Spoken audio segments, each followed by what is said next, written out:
आज हम लोग बात करेंगे थायराइड का बिनाइन स्वेलिंग या गॉइटर के बारे में। जैसा कि आप लोग हमारे पहले वीडियोस में भी बहुत बार देख चुके हैं कि थायराइड में कॉमनली एक बिनाइन स्वेलिंग होता है जिसको हम लोग गॉइटर बोलते हैं। पहले के ज़माने में आयोडीन की कमी के कारण से गॉइटर बहुत कॉमन था।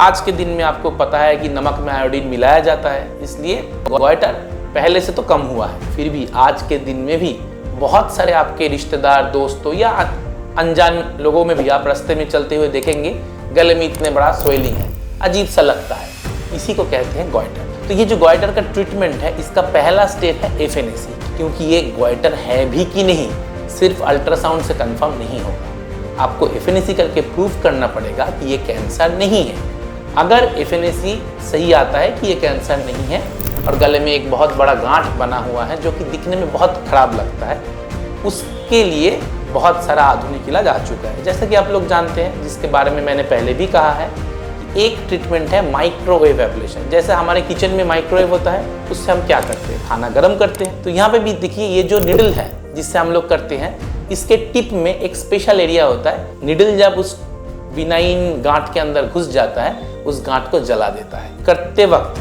मेरा पूरा ध्यान पेशेंट की तरफ नहीं, अल्ट्रासाउंड मॉनिटर की तरफ है। मतलब कि पूरा चीज़ देखते हुए करना है, अल्ट्रासाउंड में देखते हुए। ये निडल कहाँ जा रहा है, कैसे जा रहा है, बस ऐसे ही घुसा दिया, जला दिया, ऐसा नहीं है। ये जो बिनाइन गांठ है, सिर्फ और सिर्फ इसको नष्ट किया जाए।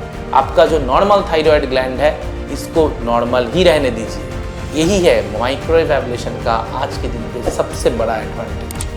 और जो दूसरे ट्रीटमेंट्स हैं जिसके बारे में हम पहले दिखा चुके हैं आपको कैसे होता है, थायराइड आर्टरी एम्बोलाइजेशन, जो कि एंजियोग्राफी के द्वारा होता है। मतलब जब थायराइड का गांठ बहुत बड़ा हो जाता है और माइक्रोवेव के रेंज के बाहर चला जाता है, तब भी परेशान होने की ज़रूरत नहीं, क्योंकि एंजियोग्राफी के द्वारा सिंपली इसका इलाज हो सकता है। और लास्ट आता है थायराइड का सिस्ट, जिसका इलाज सबसे आसान है।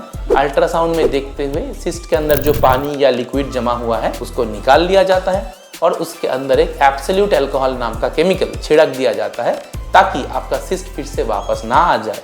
तो थायराइड का ये जो 3 इलाज है, ये हर पेशेंट के ऊपर निर्भर करता है। जिसका जैसा सिम्टम, उसके हिसाब से हम ट्रीटमेंट चॉइस करते हैं। मगर ये सारे ट्रीटमेंट का एक एडवांटेज है, सर्जरी की तरह इसमें कोई टाँका चीरा, ऐसा गंदा सा स्कार ऐसा नहीं है। मेजर एनेस्थेशिया नहीं है, सिर्फ और सिर्फ लोकल एनेस्थेशिया से पूरा प्रोसीडियर होता है। प्रोसीडियर के दौरान हम पेशेंट से बात भी करते हैं। इस इलाज से आपका जो वॉइस या गले का आवाज़ है, उसमें भी कोई चेंजेस नहीं आता है, जो कि सर्जरी का एक बहुत बड़ा रिस्क फैक्टर था। और सबसे इम्पॉर्टेंट, इस इलाज के बाद आपको अस्पताल में भी नहीं रहना है। होने के तुरंत बाद आधे घंटे से 45 मिनट के अंदर आप घर जा सकते हैं। तो यही है आज के दिन में थायराइड के गॉइटर का सबसे आधुनिक और भरोसेमंद इलाज। इसके बारे में डिटेल में जानने के लिए आप हमारे चैनल सब्सक्राइब कीजिए, और आपका कोई भी सवाल हो तो कमेंट बॉक्स में पूछ सकते हैं।